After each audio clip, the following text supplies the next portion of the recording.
ஒரு ஊர்ல ஒரு மன்னர் இருந்தார். ஒரு நாள் அவருடைய அரசவைக்கு ஒரு ஓவியன் வந்தான்.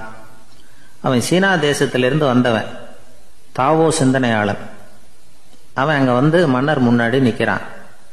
யாரும் செய்ய முடியாத ஒரு காரியத்தை என்னால செய்ய முடியும்னா.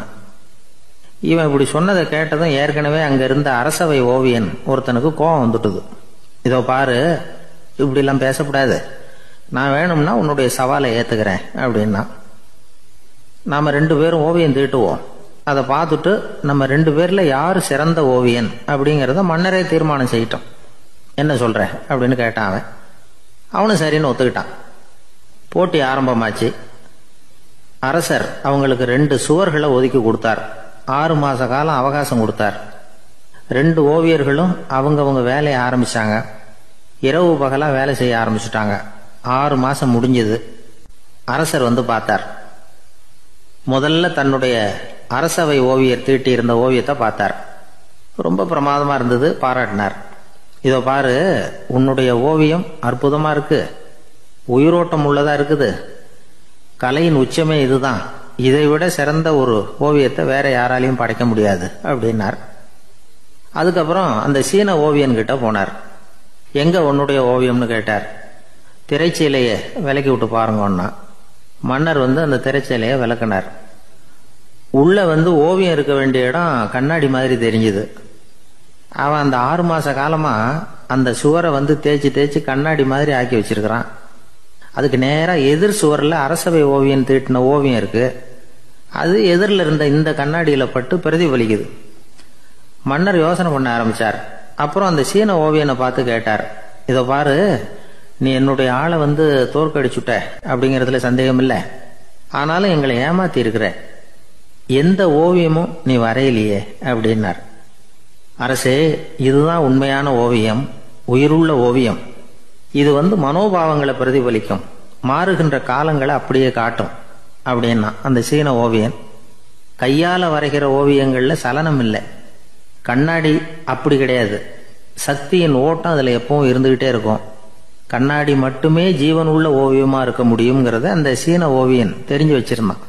ஏன்னா அவன் ஒரு தாவோ சிந்தனையாளன். ஒவ்வொரு குழந்தையும் இந்த கண்ணாடியோட தான் பிறக்குது. ஆனா நாம என்ன செய்யறோம்னா, ஓவியங்களை கண்ணாடி மீது பதிப்பிச்சு விடுறோம். கண்ணாடி நம்மளை பிரதிபலிக்குது. நம்முடைய அழகோ அவலட்சணமோ கண்ணாடியை பாதிக்கிறது இல்லை. ஏன்னா அதுக்கு மனம் கிடையாது. கடந்து போன வினாடியை பத்தி அது சிந்திக்கிறது இல்லை. அடுத்த கணத்தை பத்தின எதிர்பார்ப்பும் அதுகிட்ட கிடையாது. அதுதான் பற்றற்ற நிலை. மனிதனுக்கு தேவைப்படுறது அதுதான். கண்ணாடி கிட்ட இருந்து நாம வந்து கற்றுக்கொள்ள வேண்டிய பாடம் இது. வாழ்க்கையில வந்து மனிதர்களை நேசிக்கலாம், உலகின் அழகையெல்லாம் பிரதிபலிக்கலாம், ஆனா எதையும் பற்றி கொண்டு விடக்கூடாது அப்படிங்கிறது பெரியவர்கள் அறிவுரை. துயரம்ங்கிறது பற்றுக்களின் சாயை. கண்ணாடி முன்னாடி நிக்கிறப்போவெல்லாம் நமக்கு இந்த ஞாபகம் வரணுமா. ஒரு குடும்ப தலைவர் ஒரு நாள் காலையில விடிஞ்சு எழுந்திரிச்சதும் சத்தம் போட்டார். யார் இந்த கருங்குரங்கு படத்தை என் ரூம்ல கொண்டாந்து மாட்டி வச்சது அப்படின்னு கத்தினார். சமையல் கட்டில இருந்து மனைவி பதில் சொன்னாங்க. தூக்க கலக்கத்துல உளராதுங்க, நல்லா பாருங்க, அது படம் கிடையாது, முகம் பார்க்கிற கண்ணாடி அப்படின்னாங்க. ஒரு அம்மா சொல்லுது, அதாவது கணவன் மனைவியா இருந்துட்டு அப்புறம் விவாகரத்து வாங்கிட்டு அதுக்கப்புறம் அந்த அம்மா பேசுறத நேற்று தொலைக்காட்சியில் போட்டாங்க. அது என்ன சொல்லுதுன்னா, நாங்கள் வந்து கணவனும் மனைவியாக இருக்கிறப்போ எங்களுக்குள்ளே சண்டை வந்துக்கிட்டு இருந்தது, இப்போ விவாகரத்து வாங்கிட்டு இப்போ நண்பர்களாக இருக்கிறோம், இப்போ வந்து சண்டையே வர்றதில்லை எங்களுக்குள்ள. அப்படி பாருங்கள், கணவன் மனைவியாக இருந்தப்போ சண்டை வந்து தான், விவாகரத்து வாங்கினது மறுபடியும் நாங்கள் நல்லபடியாக தான் இருக்கிறோம், ஒன்றும் எங்களுக்கு சண்டை வரல. அப்படி இருக்குது இப்போ காலம் போய்கிட்டு இருக்கு. நேற்று அப்படி ஒரு இது என் கூட வேலை பார்க்குறப்போ ஒரு அம்மா இருந்தாங்க. அவங்க எப்போதும் அவங்க வீட்டுக்காரர் படத்தையே வச்சுருப்பாங்க, கையில் பத்திரமா வச்சுருப்பாங்க. அவ்வளவு மரியாதை மதிப்புன்னு சொல்லி நாங்கள்லாம் அவங்கள பெருசாக நினைப்போம். இது எதுக்குமா அவங்க வீட்டுக்காரர் படத்தை பத்திரமா இல்லை கையிலேயே வச்சுருக்கீங்களே, ஆஃபீஸுக்கெல்லாம் எடுத்துகிட்டு வந்து வச்சு அடிக்கடி எடுத்து பார்த்துக்குவாங்க. அவ்வளவு பிரியமாக அவங்க வீட்டுக்காரர் இல்லை. ஆமாம், எனக்கு வந்து ஏதாவது பிரச்சனை வந்துடுதுன்னா உடனே எங்கள் வீட்டுக்காரர் படத்தை எடுத்து பார்ப்பேன். பரவாயில்ல, இப்படி ஒரு இதாக. ஆமாம், இதை பார்த்துட்டு நினச்சிக்குவேன், இதை விட பிரச்சனை வேறு என்ன இருந்துட போகுது உலகத்தில் அப்படின்னு நினச்சிக்குவேன். உடனே எனக்கு எல்லாம் போயிடும் அப்படின்ட்டு தான். அப்படி ஒரு அம்மா இருந்தாங்க, இப்போ இருக்காங்க, வேலை பார்த்துக்கிட்டு இருக்காங்க. அப்படிலாம் இங்கே இருக்கிற தாய்மார்கள் பெண்கள் யாராவது அப்படி கூட பண்ணலாம். யாரா எப்போதுமே உங்கள் வீட்டுக்காரர் படத்தை கையில் வச்சுக்கோங்க. அது ஒரு யோசனை, குடும்பம் குதூகலமாக இருக்கிறதுக்கு அது ஒரு யோசனை. அதே மாதிரி இவங்களும் அவங்க படத்தை வச்சுக்கலாம், வச்சுக்கிட்டு பிரச்சனை வரும்பொழுது பார்த்துக்கணும், இதை விட நமக்கு என்ன வந்துட போகுது பெருசா அப்படின்னு. அப்படி தான் இருக்கணும். குடும்பம் நல்லபடியாக இருக்கணும்னா அதுக்கு இப்போ சொல்லுவாங்க, கடவுளே ஒரு வீட்டு கணவன், வீட்டு தலைவர் கனவுல வந்தாராம். கடவுள் இது மாதிரி உன்னை விட்டுட்டு உங்கள் குடும்பத்தை உன்னையெல்லாம் விட்டுட்டு போக போகிறேன்னா, அதனால் ஏதாவது வரம் வேணும்னா கேட்டு போய் வாங்கிக்கோ அப்படின்னு கடவுள் சொன்னாராம் அந்த குடும்ப தலைவர்கிட்ட. அவருக்கு என்ன கேட்குறதுன்னு புரியல. கடவுள் விட்டுட்டு போகிறேங்கிறார், ஏதாவது வரம் கேட்டுக்கோ அப்படின்னு நம்ம என்ன பண்ணுறது, என்ன கேட்குறதுன்னு ஒன்றும் புரியல. குழம்பிக்கிட்டு இருந்தான் அந்த ஆள் கனவுல. இப்போ கடவுள் சொன்னாராம், சரி நீ ரொம்ப குழப்பமாக இருக்க, நாளைக்கு மறுபடியும் உன் கனவுல வரேன், அதுக்குள்ளே நீ முடிவு பண்ணி வை, உனக்கு என்ன வரம் வேணுமோ கேட்டு வாங்கிக்கோ, உனக்கு வரம் கொடுத்துட்டு நான் போயிடுறேன், உன்னை விட்டுட்டு போகிறதா நான் முடிவு பண்ணிட்டேன் அப்படின்ட்டுருக்காரு கடவுள். சரி ஒரு நாள் அவகாசம் கொடுங்க, நாளைக்கு நான் அதுக்குள்ளே முடிவு பண்ணி வைக்கிறேன்ட்டு அவர் வந்தார். மறுநாள் முழிச்சுக்கிட்டார். முழிச்சுக்கிட்டு மனைவி மகன் மக்கள் எல்லோரையும் கூப்பிட்டார், குடும்பத்தில் எல்லாரையும். இப்படி வாங்க, இது மாதிரி நேற்று கனவுல வந்தார் கடவுள், நம்மளை விட்டுட்டு போக போகிறாராம், என்ன வரம் வேணும்னு கேட்டு வாங்கிங்கோ அப்படின்னு போய் சொல்லிட்டார். என்ன கேட்குறதுன்னா அப்படின்னு அந்த கணவன் கேட்குறான். இந்த மனைவி சொல்கிறாங்க, என் உடம்பு பூரா நகையாக இருக்கணும் அப்படின்னு கேளு அப்படின்ட்டுருக்கு. அதுக்குள்ளே அந்த ஒரு பொண்ணு ஓடி அப்படிலாம் கேட்காதப்பா கடவுள்கிட்ட, இப்போ இருக்கிற சொத்து எவ்வளோ இருக்கோ அதுபோல் இன்னொரு பங்கு வேணும்னு கேளு அப்படின்னு. அந்த பையன் அவன் வேறு சொன்னான், அவன் அது நமக்கு இது போல் ஒரு 10 பங்காவது வேணும், 2 பங்களா கார் வேணும் அப்படின்னு அவன் ஒரு லிஸ்ட்டை கொடுத்தான்.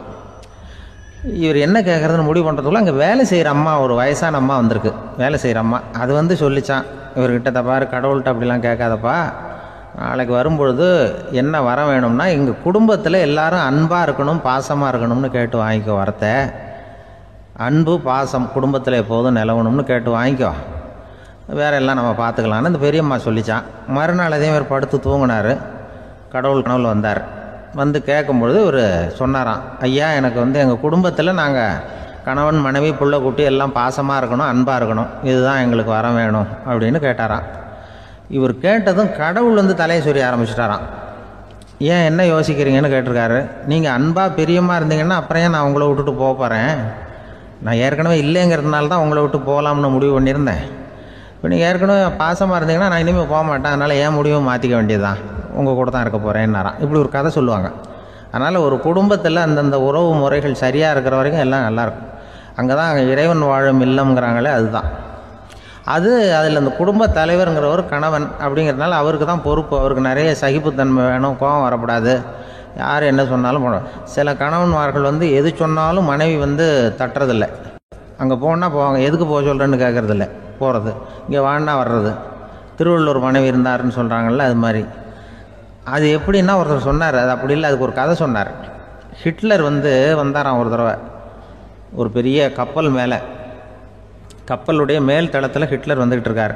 ஒரு இங்கிலீஷ் கேப்டன் எதிரில் நிற்கிறான். அவனுக்கு பெரிய ஆச்சரியம், இந்த ஆள் எப்படி இப்படி ஒரு தனி மனிதனாக இருந்துக்கிட்டு உலகத்தையே இப்படி இந்த பாடுபடுத்துகிறார் அப்படின்னு சொல்லி, உன்னுடைய வெற்றிக்கு என்ன காரணம்னு கேட்டாராம் அந்த இங்கிலீஷ் கேப்டன்.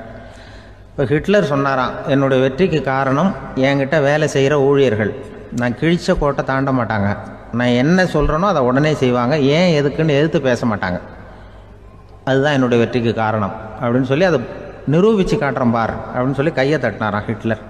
உடனே ஒரு சிப்பாய் அங்கேருந்து லெஃப்ட் ரைட் போட்டு சல்யூட் பண்ணி நின்னான். உடனே ஹிட்லர் சொன்னார், நீ அப்படியே இந்த கப்பல் மேல் தளத்துலேருந்து அப்படி கடலில் விழுந்து செத்து போடா அப்படின்னு பொத்துன்னு குதிச்சுட்டான். எதுக்கு சொல்கிறேன் என்ன இதில், உடனே குதிச்சு செத்து போட்டான். இவருக்கு பெரிய ஆச்சரியம் கேப்டனுக்கு. ஹிட்லர் சொன்னார், இதுதான் என்னுடைய வெற்றிக்கு காரணம், தப்பார் இன்னொருத்தனை கூப்பிட்றேன் அப்படின்னு தட்டினா இந்த பக்கத்துலேருந்து ஒருத்தன் வந்தான், லெஃப்ட் ரைட் நின்னா, நீ இப்படி குதிச்சு செத்து போடா அப்படின்னு பொத்துன்னு குதிச்சுட்டான். எதுக்கு போக சொல்கிறீங்கன்னு ஒன்றுமே கேட்கல, குதினா உடனே குதிச்சுட்டான். அப்போ ஹிட்லர் சொன்னார், இதே மாதிரி என்னுடைய ஒவ்வொரு ஊழியர்களும் இருக்கிறாங்க, நானும் ஊழியர்களை இழக்கிறதுக்கு தயாராக இல்லை, தப்பாருக்கு தயாராக இருப்பேன் எப்போதும், தப்பார் இன்னொருத்தரம் தட்டுறேன்னு இன்னொருத்தர் வந்தார். எதிர்த்தாப்புலேருந்து ஒருத்தன் லெஃப்ட் ரைட் சல்யூட் அடித்தான். நீயும் குதிச்சு செத்து போடான்ருக்கார் ஹிட்லர். இவனால் பொறுக்க முடியல, இந்த இங்கிலீஷ் கேப்டன் அனாவசியமாக ஒவ்வொருத்தனாக குதிச்சுட்றானேன்னு சொல்லி ஓடி போய் அவனை குதிச்சிட்டான். குதிக்கிறதுக்கு முன்னாடி பிடிச்சி தனியாக எடுத்துகிட்டு போட்டான். தனியாக எடுத்துகிட்டு போய் அந்த சிப்பாய்கிட்ட கேட்டாரான் அந்த இங்கிலீஷ் கேப்டன், ஏன்ப்பா அந்த ஆள் குதிக்க சொல்கிறான்னா நீ ஏன் எதுக்குன்னு கேட்குறது இல்லையா, உடனே குதித்து செத்து போகிறீங்களே, இதெல்லாம் என்ன அநியாயம் அப்படின்ட்டுருக்கான் அந்த இங்கிலீஷ் கேப்டன் கையை பிடிச்சிக்கிட்டு. உடனே அந்த சிப்பாய்க்கு கோவம் வந்துட்டு தான், உடையா கையை, இவன்ட்ட வேலை பார்க்குறத விட உழுந்து செத்து போகலான்னு நான் குதிக்கிறான். என்ன அனாவசியமாக எதுக்கே இருக்க சொல்கிறேன் அப்படின்னு சொல்லி குதிச்சுட்டானா. அதனால் இந்த உடனே சொல்கிறத செய்கிறாங்க பாருங்கள், அவங்கள நம்பக்கூடாது. கணவன்மார்களுக்கு ஒரு எச்சரிக்கை. சொல்கிறத உடனே செஞ்சுருவாங்க மனைவி. நீ அங்கே போனால் போங்க, வரணும் அது ஹிட்லர் மாதிரி நினைக்கிறாங்கன்னு அர்த்தம். இதுகிட்ட பேசிக்கிட்டு இருக்கிறத விட சொல்கிறத செஞ்சுட்டு போடுவோமே. அப்படி சமாளிக்கிற கணவன்மார்கள் உண்டு. குடும்பத்தில் அப்படிலாம் இருந்து சமாளிக்கிறாங்க. ஊரில் ஒரு மன்னர் இருந்தார். அவர் பக்கத்து தேசத்து மேலே படையெடுக்கணும்னு நினச்சிக்கிட்டு இருந்தார். அதையும் தன்னுடைய நாட்டோட சேர்த்துக்கணுங்கிற ஆசை. எப்போ படையெடுக்கலாம்னு யோசிச்சுக்கிட்டு இருந்தார்.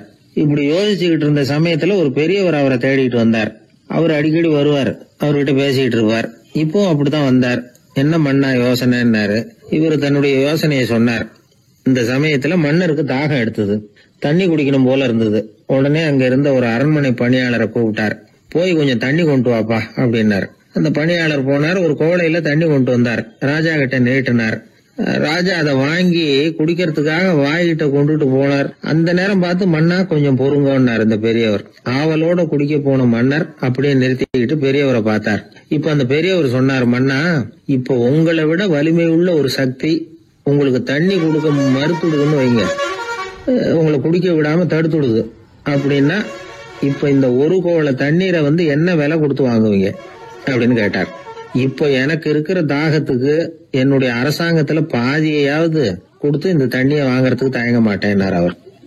சரி, இப்ப அந்த தண்ணியை குடிங்கன்னார் பெரியவர். மன்னர் ஆவலோட அந்த தண்ணியை குடிச்சு முடிச்சார். அதுக்கப்புறம் கொஞ்ச நேரம் தன்னுடைய படையெடுப்பு பத்தி சொல்லிட்டு இருந்தார். கொஞ்ச நேரம் கழிச்சு மறுபடியும் இந்த பெரியவர் கேட்டார், மன்னா, இப்போ நீங்க ஒரு கோவள தண்ணீரை குடிச்சு முடிச்சுட்டீங்க. இப்ப அந்த தண்ணீர் உங்க உடம்ப விட்டு வெளியில வரக்கூடிய பாதை அடப்பட்டு போச்சு அப்படின்னு வச்சுங்க, அதை வெளியேற்றுவதற்காக நீங்க எவ்வளவு செலவழிப்பீங்க அப்படின்னு கேட்டார். மன்னர் யோசனை பண்ணார். அப்படி ஒரு நிலைமை ஏற்பட்டு போச்சுன்னா என்னுடைய அரசாங்கம் பூராவையும் அதுக்கு ஈடா தர்றதுக்கு கூட தயங்க மாட்டேன்னார். இப்ப அந்த பெரியவர் சொன்னார், எந்த அரசாங்கத்தின் மதிப்பு ஒரு கோவள தண்ணீர் அளவுக்கு கூட இல்லையோ அந்த அரசாங்கத்தை அடையணுங்கிற பேராசையில மனிதர்கள் தங்களுடைய சகோதரர்கள் கூடவே சண்டை போட்டுக்கிறாங்களே, அதுல ஏதாவது அர்த்தம் இருக்குதா அப்படின்னாராம். மன்னருக்கு இப்பதான் அர்த்தம் புரிஞ்சுதான். மனசுல தெளிவு உண்டாச்சு. தன் மனசுக்குள்ள உண்டான வெறிய விரட்டி அடிச்சு விட்டார். அதுக்கப்புறம் நிம்மதியா ஆட்சி புரிஞ்சார். இப்படி ஒரு கதை. உயிருக்கு என்ன விலை கொஞ்சம் யோசனை பண்ணி பாருங்க. ஆனா அது இப்ப எவ்வளவு மலிவா போயிட்டுது, அதையும் யோசனை பண்ணி பாருங்களேன். ஆசை பேராசையா மாறுது, அப்புறம் அது வெறியா ஆகுது, அதுக்கப்புறம் பைத்தியம் பிடிக்குது. இந்த காலத்து மனிதர்களுக்கு 2 விதமான பைத்தியம் பிடிச்சிருக்கிறதாக ஒரு பெரியவர் சொல்றார். ஒன்னு பணம், இன்னொன்னு அதிகாரம். இதெல்லாம் எவ்வளவு காலத்துக்கு நீடிக்கும்? ஒரு சர்வாதிகார நாட்டுல 3 பேர் ஜெயில இருட்டு அறையில பேசிக்கிட்டு இருக்கிறாங்க. நீ எப்படி இந்த ஜெயிலுக்கு வந்த அப்படின்னு ஒருத்தர் கேட்டாராம். இந்த நாட்டு ராஜாவை ஆதரிச்சு நான் பிரச்சாரம் பண்ணினேன், அதனால கூட்டத்துல தகராறு வந்துட்டுது, கலவரமா போச்சு, அதுக்கு நான் தான் காரணம்னு அரெஸ்ட் பண்ணி இங்க கொண்டாந்து போட்டாங்க அப்படின்னாராம் அவரு. சரி, நீ எப்படி இங்க வந்த அப்படின்னு இன்னொருத்தரை பார்த்து கேட்டிருக்காரு. நான் இந்த நாட்டு ராஜாவை எதிர்த்து பிரச்சாரம் பண்ணேன், அதனால கலவரம், அரெஸ்ட் பண்ணி கொண்டாந்து போட்டாங்கன்னார். சரிப்பா, நீ எப்படி அங்க வந்த அப்படின்னு 3வது ஆளை பார்த்து இவங்க கேட்டாங்களாம். இதுக்கு அந்த ஆள் மெதுவா வெளிச்சத்துக்கு நான் தான் இந்த நாட்டு ராஜா அப்படின்னா. எனக்கு தெரிஞ்ச ஒருத்தர் இருக்கார். அவரு ஒரு பெரிய காவல்துறை அதிகாரி, ரொம்ப கண்டிப்பானவர். அவரை கண்டாவே எல்லாரும் பயப்படுவாங்க. அப்படிப்பட்டவர் வீட்டுக்கு போனா அப்படியே அடியோட மாறிடுவார். அங்க போய் பாத்தீங்கன்னா குழந்தைகளோட குழந்தையா அவர் விளையாடிட்டு இருப்பார். அலுவலக சமயத்துல பாத்தீங்கன்னா குதிரை முதுகுல அவர் உட்கார்ந்துருப்பார். வீட்டுல பாத்தீங்கன்னா அவர் முதுகுல குழந்தை உட்காந்துருக்கும். அவரு குதிரை மாதிரி போயிட்டு இருப்பார். இது எப்படிங்க முடியுது உங்களால அப்படின்னு கேட்டாங்க. அது ஒண்ணுமில்ல, இங்க வீட்டுக்கு வந்த உடனே என்னோட மனசை தனியா எடுத்து வச்சிருவேன் அப்படின்னார். அது என்னங்க உங்க சட்டப்பயிலியா இருக்குது மனசு, அது தனியா எடுத்து வைக்கிறதுக்கு அப்படின்னு கேட்டாங்க. அப்படி இல்லைங்க, இது ஒரு பயிற்சி, மனப்பயிற்சி, அவ்வளவுதான் அப்படின்னார். இப்படி சமயம் பார்த்து மனசை தனியா வச்சுவிட தெரிஞ்சவங்க வாழ்க்கையில எப்பவும் உற்சாகமா இருப்பாங்க அப்படிங்கிறது பெரியவங்க கருத்து. ஒரு டாக்டர் ஆஸ்பத்திரியில் இருக்கிற வரைக்கும் டாக்டரா இருக்கலாம்.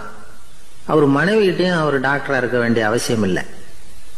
ஒரு வக்கீல் கோர்ட்ல இருக்கிற வரைக்கும் வக்கீலா இருக்கலாம். வீட்டுக்கு வந்ததுக்கு அப்புறமும் வக்கீலா இருக்க வேண்டிய அவசியம் கிடையாது. வீட்டுல குழந்தைகள்கிட்ட விளையாடும் பொழுதும் அதுகள்கிட்ட ஃபீஸ் கேட்டுக்கிட்டு இருக்கக்கூடாது. நாம எப்படி இருக்கணும்னு பெரியவங்க சொல்றாங்கன்னா, மனசோட சேரப்படாதான். அப்படி சேராம வாழ்க்கையை கவனிக்கணுமா. மனசை அப்படியே தனியாக எடுத்து பக்கத்தில் வச்சுடணும். அப்படின்னா அதை அப்படியே தூக்கி எரிஞ்சுடு அப்படின்னு அர்த்தம் இல்லை. ஏன்னா மனசுங்கிறது நமக்கு உபயோகப்படக்கூடிய ஒன்று தான். எப்போ அது தேவையோ அப்பப்போ எடுத்து உபயோகப்படுத்திக்கணும். தேவைப்படுறப்போ எடுத்து கண்ணாடியை மாட்டிக்கிறோம்ல, படிக்கும் பொழுது கண்ணாடி தேவைப்படுது, எடுத்து மாட்டிக்கிறோம் இல்லையா? அது மாதிரி கணக்கு போடுறதுக்கு மனசு தேவை. கடைக்கு போய் ஒரு பொருள் வாங்குறோம், காசு கொடுக்குறோம், மீதி சில்லறை சரியா இருக்கா அப்படின்னு எண்ணி பார்த்து வாங்க வேண்டியிருக்கு. அந்த சமயத்தில் மனசை எடுத்து தனியாக வச்சுட்டேன் அப்படின்னு சொல்லிட்டு இருக்கக்கூடாது. பரீட்சைக்கு படிக்க வேண்டியிருக்குது, படித்ததையெல்லாம் அப்படியே நினைவில் வச்சுக்க வேண்டியிருக்கு. அந்த சமயத்தில் மனசை தூக்கி எறிஞ்சுட்டேன் சார் அப்படின்னு சொல்லிட்டு இருக்கக்கூடாது. அப்படி சொன்னால் பரீட்சை நம்மளை தூக்கி எறிஞ்சிடும். அதனால தேவைப்படுறப்போ மனசை உபயோகப்படுத்தணும், தேவையில்லாதப்போ அது தனியாக ஓய்வு எடுத்துக்க விட்டுடணும். இப்படி நாம் பழக்கப்படுத்திக்கிட்டா வாழ்க்கைங்கிறது நமக்கு புதுசாக தெரியுமா. மனசுக்கும் ஒரு சக்தி கிடைக்கும். எந்திரங்களுக்கு ஓய்வு கொடுக்குற மாதிரி மனசுக்கும் ஓய்வு கொடுக்கணும், இல்லைன்னா அது களைச்சு போயிடும். குழந்தைகள் மனசை சுமந்துக்கிட்டு இருக்கிறது இல்லை. இது முதியவர்கள் குழந்தைகள் கிட்டே இருந்து கற்றுக்க வேண்டிய ஒரு பாடம். ஆனாலும் இந்த கால குழந்தைகள் கிட்ட ரொம்ப எச்சரிக்கையா இருக்க வேண்டியிருக்கு. ஒரு தாத்தாவும் பேரனும் விளையாடிக்கிட்டு இருக்கிறாங்க. தாத்தா எனக்கு சைக்கிள் ஓட்ட கற்றுக் கொடு அப்படிங்கிறான் பேரன். சைக்கிள் உயரம் கூட இல்லை, அதுக்குள்ள சைக்கிள் ஓட்டணுமா அப்படின்னாரு தாத்தா. ஏன் தாத்தா, ரயில் ஓட்டுறாரு, அவர் என்ன ரயில் நீளமா இருக்கார் அப்படின்னு கேட்டானா அந்த பையன். அந்த ஆளுக்கு பேச தெரியாது, அவர்கிட்ட கொஞ்சம் எச்சரிக்கையா நடந்துக்கோ அப்படின்னு சொல்றது உண்டு. அப்படின்னா என்ன அர்த்தம்? அவர் இன்னமும் குழந்தையாவே இருக்கிறாரு, இன்னும் பேச்சு வரலன்னு அர்த்தம்? அப்படி இல்லை, அவருக்கு நாகரிகமா பேச தெரியலன்னு அர்த்தம். பேசுறதுங்கிறது மனுஷனால மட்டுமே முடியக்கூடிய ஒரு காரியம். அப்படி இருந்தும் அதோட பெருமையை அவன் இன்னமும் சரியா புரிஞ்சுக்கலன்னு தான் சொல்லணும். அதனாலதான் அவன் அளவுக்கு அதிகமா வார்த்தைகளை கொட்டி போடுறான். அதுக்கப்புறம் அதையெல்லாம் திருப்பி அள்ள முடியாம கிடந்து கஷ்டப்படுறான். கொட்டுன வார்த்தையை அள்ள முடியுமா? ஒருத்தரை இன்னைக்கு பார்த்து முட்டாள்னு திட்டி போடுறீங்க, நாளைக்கு மறுபடியும் அவர்கிட்ட போய் நேத்திக்கு உன்னை முட்டாள்னு சொல்லிவிட்டேன், அந்த வார்த்தையை திருப்பி கொடு, வாங்கிட்டு போயிடுறேன் அப்படின்னு நான் சொல்ல முடியும்? அவன் கோபக்காரனா இருந்தா நேத்திக்கு அதை வேற விதமா உங்களுக்கு திருப்பி கொடுத்துருப்பான். உலகத்துல எவ்வளவோ ஜீவராசிகள் இருக்கு, அதுக்கெல்லாம் வாய் இருக்குது. அந்த வாயெல்லாம் எதுக்கு உபயோகம்? சாப்பிட்றதுக்காக. ஆனா நமக்கு இருக்கிற வாய் சாப்பிட்றதுக்காக மட்டும் இல்லை, பேசுறதுக்காகவும் தான். பேச முடியலன்னா வாய் இருந்தா கூட அது வாயில்லா ஜீவன் தான். ஒரு பையனை பார்த்து அது வாய் உள்ள புள்ள பொழைச்சிக்கும் அப்படின்னா மற்ற பையன்களுக்கெல்லாம் முகத்துல வாயே இல்லைன்னு அர்த்தம்? அப்படி இல்லை, அந்த பையன் கொஞ்சம் கெட்டிக்காரத்தனமா பேசுவான்னு அர்த்தம். அதனால எப்படி பேசணும் அப்படிங்கிறத நாம முக்கியமா தெரிஞ்சுக்கணும். இதுக்கு 8 விதமான குறிப்புகளை நம்ம பெரியவங்க சொல்லியிருக்கிறாங்க. பேச்சுக்கு 8 அங்கங்கள் உண்டு அப்படின்னு அவங்க சொல்றாங்க. அதெல்லாம் என்னென்ன அப்படின்னா, உண்மை, நன்மை, அன்பு, நிதானம், இனிமை, ஆழம், சமயமறிதல், சபையறிதல். இந்த 8 தன்மையும் பேச்சில் இருக்கணுமா. இதையே கொஞ்சம் விவரமா சில பேர் போர்டில் எழுதி வச்சிருப்பாங்க. அதாவது எழுத்துலையாவது அதெல்லாம் இருக்கட்டுமே அப்படின்னு நினைச்சு நீங்க கூட சில இடங்கள்ல இதை பார்த்துருக்கலாம். அதாவது உண்மையே பேசுக, நன்மையே பேசுக, அன்பாக பேசுக, நிதானமாக பேசுக, இனிமையாக பேசுக, ஆழமுடையதாக பேசுக, சமயமறிந்து பேசுக, சபையறிந்து பேசுக, இப்படி எழுதி வச்சிருப்பாங்க. இந்த 8 அம்சமும் சரியா பொருந்தி இருந்தாதான் அது பேச்சு. மற்றதெல்லாம் பேச்சாயிடாது. பேச்சு ஒரு சிறந்த கலை. எல்லாத்தையும் விட பேசாம இருந்தும் பழகணும், அது ரொம்ப முக்கியம்.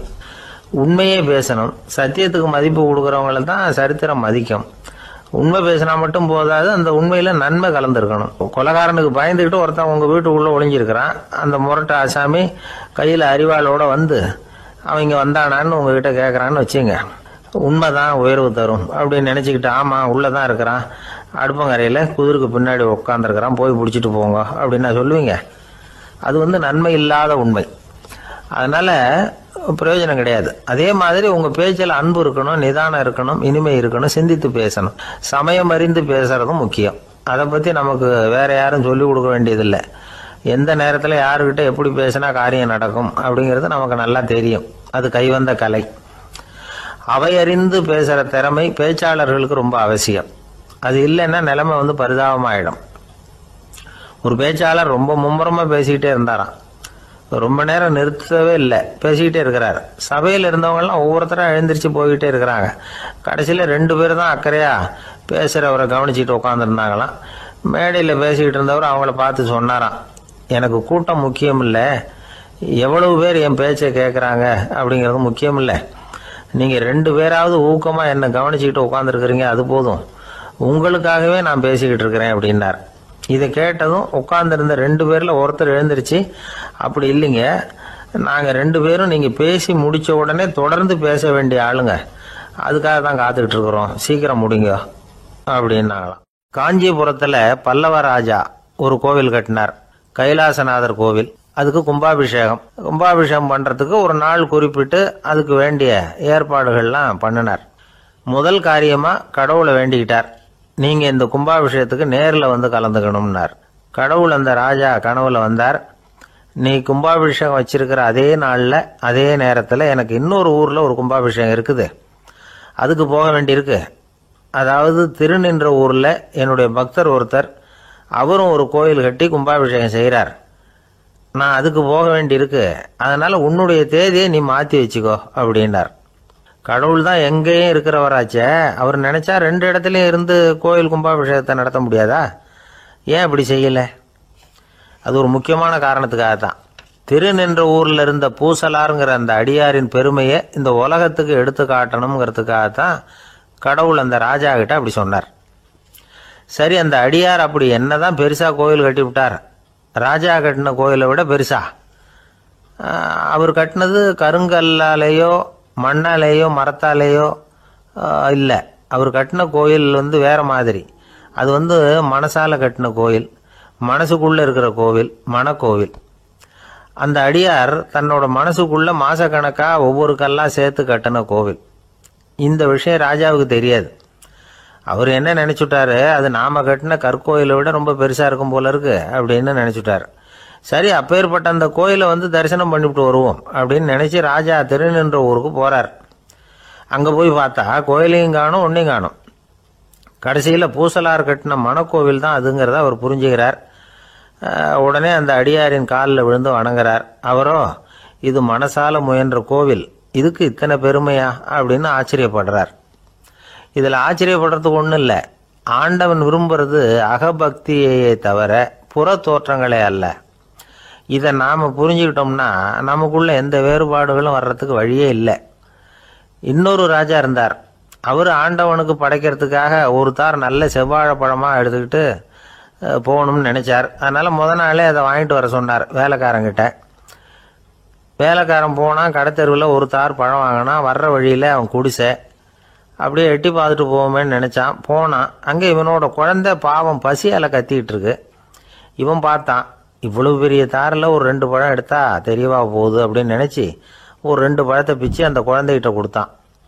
அதை வாங்கி வயிறார சாப்பிட்டுது, பசி அடங்குச்சு, விளையாட போயிட்டுது. இவன் அதுக்கப்புறம் வாழைப்பழத்தை எடுத்துக்கிட்டு அரண்மனைக்கு வந்தான்.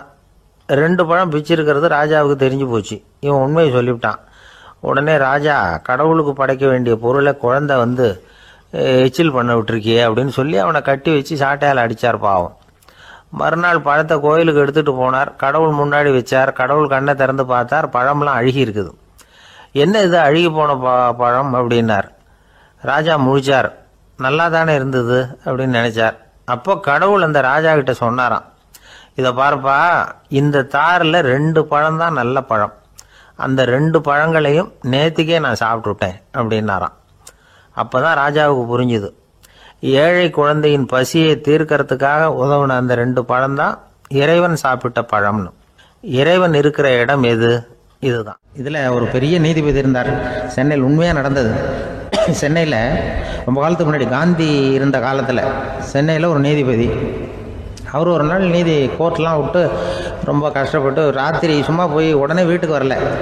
கோர்ட்டினுடைய நடவடிக்கை முடிஞ்சு வீட்டுக்கு வராமல் போய் எங்கெங்கேயோ போய் சுற்றிவிட்டு அந்த நண்பர்களோடு அப்படி உல்லாசமாக அப்படி கொண்டாடிவிட்டு ராத்திரிக்கு வந்திருக்கிறாரு வீட்டுக்கு 1 மணிக்கு. அப்போ அந்த வயசான அம்மா வாசல்லையே காத்துக்கிட்டு இருக்கு. உள்ளே போச்சு நீதிபதி, இன்னும் சேரலேன்னு வாசல்லையே நின்றுட்டு இருந்ததான். அப்போ அது வந்த உடனே பலார்னு அரைஞ்சி விட்டாங்களாம் அந்த அம்மா. ஏன்டா அவ்வளோ தூரம் எங்கே போனேன்? என்ன தான் நீதிபதியாக இருந்தாலும் அவங்களுக்கு உள்ள தானே. பலார்னு அரைஞ்சி விட்டாங்க. உடனே அவர் கலங்கி போய் அழுதாராம். மறுநாள் கேட்டிருக்காங்க அந்த பக்கத்தில் இருந்தவங்க, ஏன் நீ பெரிய நீதிபதி, பெரிய பதவியில் இருக்க, அதனால் உன்னை உங்கள் அம்மா அடிச்சிட்டாங்கன்னு அழுதியா அப்படின்னு கேட்டாங்களாம். அப்போ அவர் சொன்னாராம் நீதிபதி, இல்லை நான் இது மாதிரி எங்கள் அம்மாக்கிட்ட அடிக்கடி அடி வாங்குவேன். எப்போதும் அவங்க அடிக்கிற அடி பலமாக விழும். இப்போ அவங்க அடித்தது எனக்கு வலிக்கவே இல்லை. அந்த அளவுக்கு அவங்களுக்கு வயசாகிட்டுதே, பலம் குறைஞ்சிட்டுதேன்னு நினச்சி அழுதேன் அப்படின்னுக்காரான். அதுதான் புள்ள அம்மா பேரில் உள்ள பாசங்கிறது. இதே போல் நான் சொன்னது மாதிரி முன்னாடி இவர் ஒரு இறைநேச செல்வர் ஒருத்தர் இருந்தார். ஒரு அம்மா எனக்கு அப்பா தண்ணி கொடுப்பா அப்படின்றது படுக்கையில் இருந்த அம்மா. இவர் ஏதோ படிச்சுக்கிட்டு இருந்தவர், ஒரு சின்ன இளைஞர். உடனே ஓடி போய் ஒரு குவளையில் தண்ணி எடுத்துகிட்டு போய் அம்மாவுக்கு முன்னாடி நிற்கிறார். முன்ன அந்த அம்மா அதுக்குள்ளே தூங்கி போச்சு. இவர் அந்த தண்ணியை வச்சுக்கிட்டு அவர் பாட்டு நிற்கிறார். விடிஞ்சு போச்சு. விடிகிற சமயத்தில் அந்த அம்மா முடிச்சு பார்க்குது, பையன் தண்ணியோட கையில் வச்சுட்டு நிற்கிறார். ஏம்மா என்னப்பா நீ ராத்திரி பூரா தண்ணியோடு நின்றுக்கிட்டு இருக்கிறியா எனக்கா அப்படின்னு. அப்பா அவர் சொன்னாராம், ஆமாம்மா ராத்திரி தண்ணி தாகமாக இருக்குன்னு கேட்டிங்க, உடனே தண்ணி கொண்டு வந்துட்டேன். ஓடி வந்து பார்க்கும்பொழுது நீங்கள் தூங்கிக்கிட்டு இருந்தீங்க. தூங்கிட்டு இருக்கும்பொழுது உங்களை எழுப்ப வேண்டாம், தூக்கத்தை கெடுக்க வேண்டாம்னு நான் நினச்சேன். அதனால் எழுப்பலை. தூக்கம் முழிக்கிற சமயத்தில் உடனே தாகமாக இருக்கும், தண்ணி குடிக்கணும்னு ஆசைப்படுவீங்க, அதனால் தண்ணியை பக்கத்துலேயே வச்சுட்டு நிற்கிறேன் அப்படின்னு அந்த இளைஞர் சொன்னாராம். அப்படியே கட்டி பிடிச்சிட்டு நீ பிற்காலத்தில் பெரிய அறிஞராக வருவேன்னு சொல்லி அந்த அம்மா வரணும்னு சொல்லி இறைவனை வேண்டாங்களாம். அவர் தான் இஸ்லாமிய மார்க்கத்தில், தீன் மார்க்கத்தில் பெரிய ஆளானது. அதாவது ஷர்புதீன் யாஹ்யான்னு ஒருத்தர், அவர் பெரிய இஸ்லாமிய பேரறிஞராக வந்தார். இப்படி அம்மா பேரில் பாசமாக உள்ளவங்கள்லாம் இருந்தாங்க நிறையா.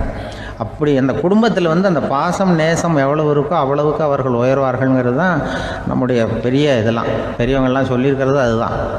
அதனால தான் அந்த கணவனுடைய பங்கு என்ன, மனைவியினுடைய பங்கு என்ன, பிள்ளைகளுடைய பங்கு என்னங்கிறத பற்றி ரொம்ப விவரமாக சொல்கிறதுக்காக தான் அதை பற்றி நாம் சிந்திக்க வேண்டிய நேரம் இதுங்கிறதுனால தான். கணவனுக்கு இது வந்துடக்கூடாது, அதாவது கோபம் வரக்கூடாது, நிதானம் வேணும் அப்படின்லாம் சொல்லுவாங்க. நிதானம், கணவன் கோபப்படக்கூடாதுமா. அதுக்கு நாங்கள் மனுஷனுக்கு சினம் தவிர்த்தல்னு பயிற்சியெல்லாம் கொடுக்குறாங்க. இப்போது மனுஷன் கோபப்படாமல் இருக்கணும், போகணும் வரணும். அதுக்கு சொல்லுவோம் நாங்கள் சும்மா கதை ரூபமாக சொல்கிறது.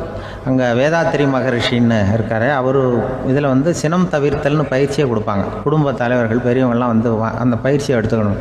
என்ன கூப்பிட்டாங்க ஒரு தரம், சினம் தவிர்த்தல்னு ஒரு பயிற்சி கொடுக்குறோம், அதில் நீ பேசுன்னாங்க. நான் சொன்னேன், நான் பயிற்சிக்கு வேணா வரேன், என்னை பேச வேண்டாம் சார், நான் பயிற்சி கற்றுக்கிறேன்னு. இல்லை நீ அதெல்லாம் பயிற்சி நாங்கள் கொடுக்குறோம், நீ உனக்கு என்ன தெரியுமோ சொல்லு, மனுஷன் கோவப்படாமல் இருக்கணும், அதுக்கு ஏதாவது வழி சொல்லிட்டு போ அப்படின்னு கூப்பிட்டாங்க. சரின்ட்டு போனேன். அங்கே போய் நான் சொன்னேன், இது மாதிரி எனக்கு தெரிஞ்சது ஒரு கதை மாதிரி சொன்னேன். மீனம்பாக்கம் ஏர்போர்ட், அங்கே ஜப்பானுக்கு போக வேண்டிய ஒரு பிரயாணி லக்கேஜோடு நிற்கிறார் நிறையா. இதை வாங்கி பிளேனில் ஏற்றக்கூடிய ஒரு தொழிலாளி அவர்கிட்ட ஒரு சண்டை போடுறார், அடிக்க போகிறார், திட்டுறாரு, கண்டாமலான்னு திட்டுறார். அவர் இதை ஒருத்தர் பார்த்துக்கிட்டே இருக்கார். அந்த சினம் தவிர்த்தல் பயிற்சி கொடுக்குற பேராசிரியர் ஒருத்தர் பார்த்துக்கிட்டே இருக்கார். இது எப்படி இவன் இந்த ஆள் அவ்வளவு கோபமாக அடிக்க போகிறான், திட்டுறான் அந்த பெரிய மனுஷன், இவர் பதிலுக்கு அவர் திட்டவே இல்லையே. அந்த தொழிலாளி சிரிச்சுக்கிட்டே சரி சார் அப்படின்னுட்டே இருக்கான். இவர் லக்கேஜை வாங்கி பிளேனில் ஏற்றுற தொழிலாளி இப்போ கண்ணாவுடன் அடிக்க போகிறான், திட்டுறான், முகம் செவந்து போச்சு. இவருக்கு என்ன ஆச்சரியம்னா, இந்த ஆள் இவ்வளவு கோவப்படுறான், அதை வாங்கி அந்த தொழிலாளி கொஞ்சம் கூட முகத்தில் கோபமே படலையே, சிரித்த முகத்தோடு இருக்கானே, இவன் நமக்கு பயிற்சி வகுப்பு எடுக்கலாம் போல இருக்க அப்படின்னு இவர் நினச்சிட்டார். ரொம்ப நேரம் அவர் கத்திக்கிட்டு இருந்தார். சரி சார்ன்ட்டு அதை வாங்கிட்டு அவர் போயிட்டார். போனதுக்கப்புறம் அவர் இந்த ஆள் அப்புறம் பிளேன் வந்தது, ஏறி அவர் போயிட்டார், ஜப்பானுக்கு போயிட்டார். அதுக்கப்புறம் இந்த சினம் தவிர்த்தல் பேராசிரியர் ஓடி போய் அந்த தொழிலாளியை பிடிச்சி கொண்டு வந்தார். இந்த பாருப்பா, நான் காலையிலேருந்து பார்த்துக்கிட்டு இருக்கேன், அந்த ஆள் உன்னை அடிக்க வந்தான், திட்ட வந்தான், இவ்வளவு கோவப்படுறான், உனக்கு பதிலுக்கு நீ கோவமே படலையே, உனக்கு கோவமே வராதா, அது எப்படி நீ சினம் தவிர்க்கிறது, எப்படி உனக்கு கோவமே வரலையா அப்படின்னு கேட்டிருக்கார். அப்போ அந்த தொழிலாளி சொன்னாரா, அப்படி இல்லை சார், மனுஷன்னு பிறந்தால் கோவம் படாமல் இருக்க முடியாது, எல்லாருக்கும் கோவம் வரும், அது அவங்கவுங்க வழியில் டீல் பண்ணுவாங்க, நான் அதை என் வழியில் டீல் பண்ணேன், அவ்வளோதான். அப்போ அவர் திட்டும் பொழுது உனக்கு கோபம் வந்தது தானே? வந்தது சார். அப்போ அது எப்படி டீல் பண்ணேன்னு கேட்டிருக்காரு. அப்போ இவன் சொன்னான், நான் ஒன்றும் இல்லை சார், அந்த பிரயாணி இப்போ ஜப்பானுக்கு போயிட்டுருக்கார், அவர் லக்கேஜெலாம் அமெரிக்கா போயிட்டுருக்கு,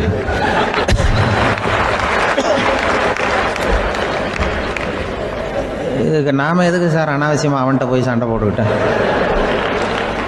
அப்படி மாற்றி ஏற்றி விட்டா அவன் போய் பார்த்துக்கிறான் எங்கேயாவது. அதுதான் நான் சினம் தவிர்க்கிற வழி அப்படின்னு சொன்னாரான். உடனே இதை தான் எனக்கு தெரிஞ்சது கோபம் வராமல் இருக்கிறதுன்னு அங்கே பேசினேன் அந்த கூட்டத்தில். அதுக்கப்புறம் இன்ன வரைக்கும் அவங்க கூப்பிடுறதே இல்லை என்ன. ஏன்னா நாங்கள் முறையாக ஒருத்தன் கோவப்படாமல் இருக்கிறதுக்கு என்ன வழின்னு சொல்லி கொடுத்துட்ருக்குறோம். நீ எப்படி பண்றியப்பா அப்படின்னு சொல்லி ஒரு ஊர்ல 2 சகோதரர்கள், அதாவது அண்ணனும் தம்பியும். அந்த 2 பேர்ல அண்ணனுக்கு கல்யாணம் ஆயிட்டுது, தம்பிக்கு கல்யாணம் ஆகல. வேணாம்னு இருந்துட்டான். அவங்க 2 பேருக்குமே சொந்தமா கொஞ்சம் நிலம் இருந்தது.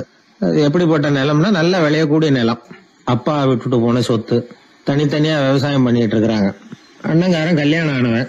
அவன் என்ன நினைப்பான்னா, நமக்கு மனைவி மக்கள் இருக்கிறாங்க, அதனால கடைசி காலத்துல நம்மளை காப்பாத்துறதுக்கு பிள்ளைங்க இருக்கிறாங்க, அதாவது முதுமையில நமக்கு பாதுகாப்பு உண்டு.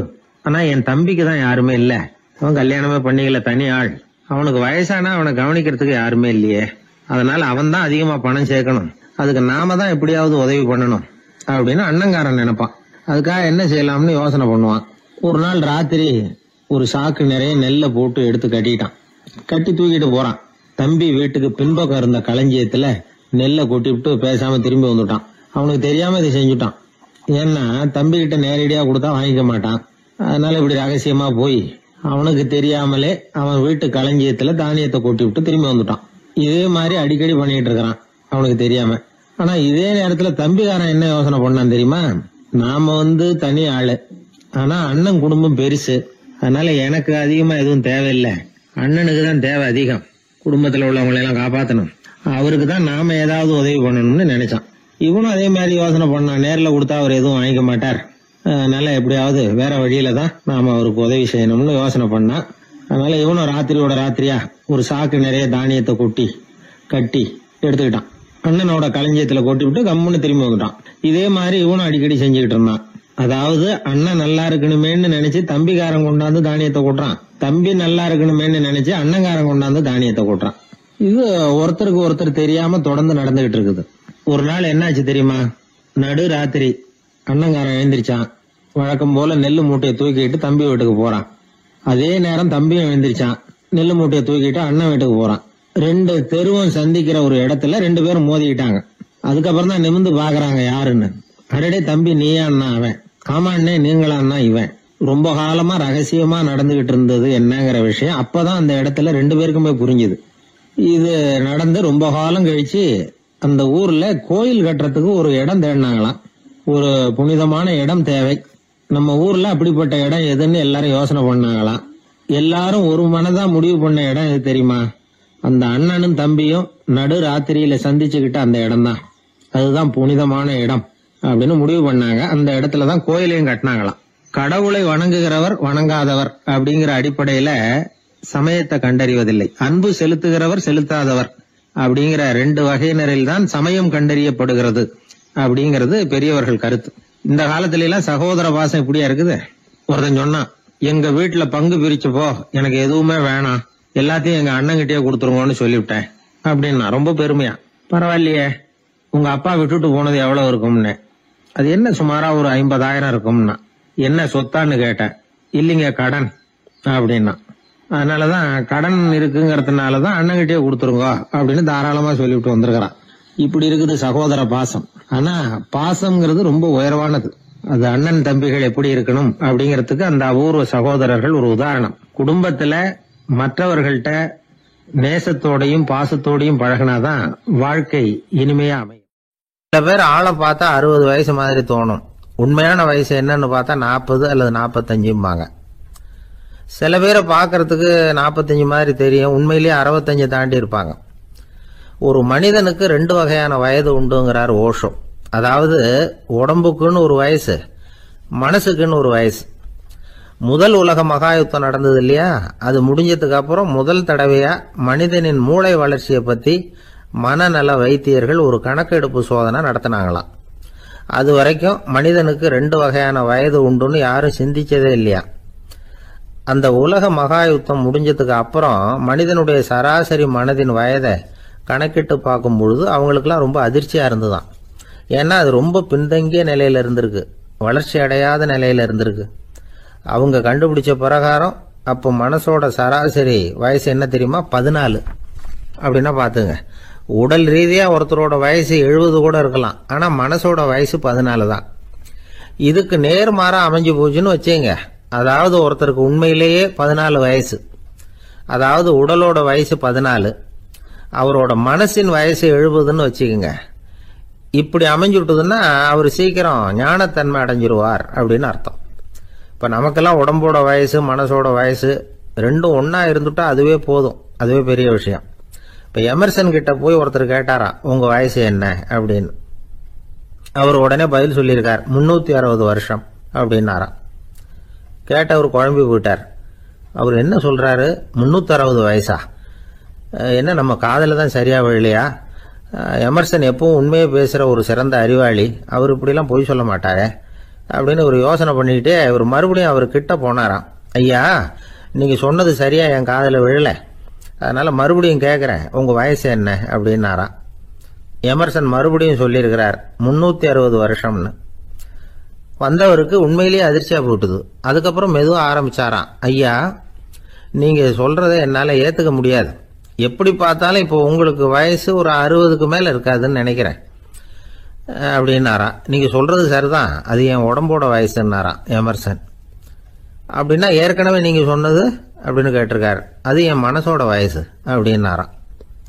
நம்மளை பொறுத்த வரைக்கும் அறிவு தூசு படிஞ்சிருக்கு, அது மாதிரியே அன்பும் மாசுபட்டிருக்கு. இது ரெண்டையும் சுத்தம் பண்ண வேண்டியிருக்குது. அப்போ தான் நாம் சரியான வயசில் வாழ முடியும்.